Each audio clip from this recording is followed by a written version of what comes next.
दुगने खिलौने। बहुत समय पहले किसी शहर में 6 साल की मिष्टी और 7 साल का मयंक अपने मम्मी पापा के साथ रहते थे। मिष्टी और मयंक के पास बहुत सारे खिलौने थे, लेकिन वो कभी अपने खिलौने एक दूसरे के साथ नहीं बांटते थे और हमेशा इस बात पर झगड़ा किया करते थे कि किसके पास ज्यादा खिलौने हैं। मेरे पास ज्यादा खिलौने हैं। नहीं, मेरे पास तुमसे भी ज्यादा खिलौने हैं और मेरे खिलौने तुम्हारे खिलौनों से अच्छे हैं। नहीं, मेरे पास तुमसे ज्यादा अच्छे खिलौने हैं। एक दिन उनके दादाजी उनके घर रहने आए। वो अपने साथ बहुत अच्छे खिलौने भी लाए थे। बच्चों, मैं तुम्हारे लिए बहुत सारे खिलौने लाया हूँ। वाह, इतने सारे खिलौने। वो दोनों आगे बढ़े और उन्होंने दादाजी के हाथ से एक थैला ले लिया।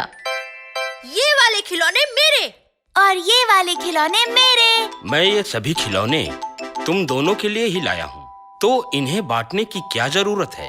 नहीं दादाजी, हम कभी अपने खिलौने नहीं बांटते। कभी भी नहीं।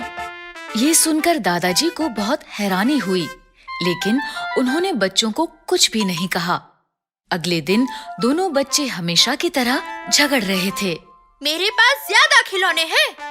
नहीं, मेरे पास तुमसे भी ज्यादा खिलौने हैं। इस बार भी दादाजी ने सोचा कि बच्चे खुद समझ जाएंगे। ऐसा ही कुछ दिनों तक चलता रहा। फिर एक दिन दादाजी ने सोचा, ये बच्चे ऐसे नहीं समझेंगे।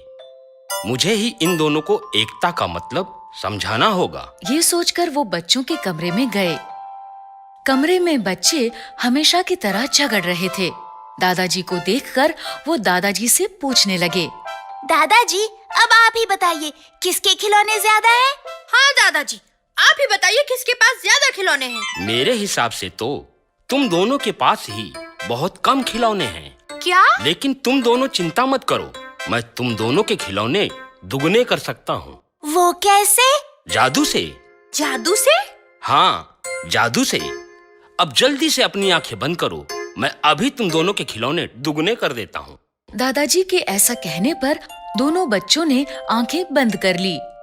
दादाजी आगे बढ़े और उन्होंने दोनों बच्चों के खिलौने आपस में मिला दिए। फिर वो वापस बच्चों के पास आकर खड़े हो गए। अब तुम आंखें खोल सकते हो।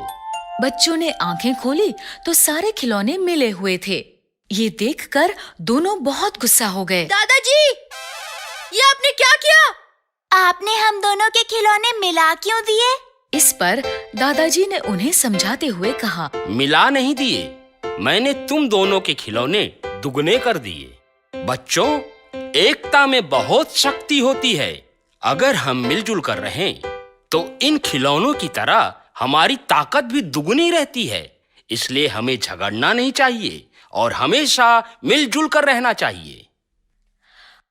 आखिरकार दादाजी के समझाने पर बच्चे मिलजुल कर रहने का महत्व समझ गए और फिर उन्होंने कभी खिलौनों को लेकर झगड़ा नहीं किया। अगर आपको हमारी वीडियोस पसंद आ रहे हैं तो इन्हें लाइक करें, कमेंट करें और सब्सक्राइब करें।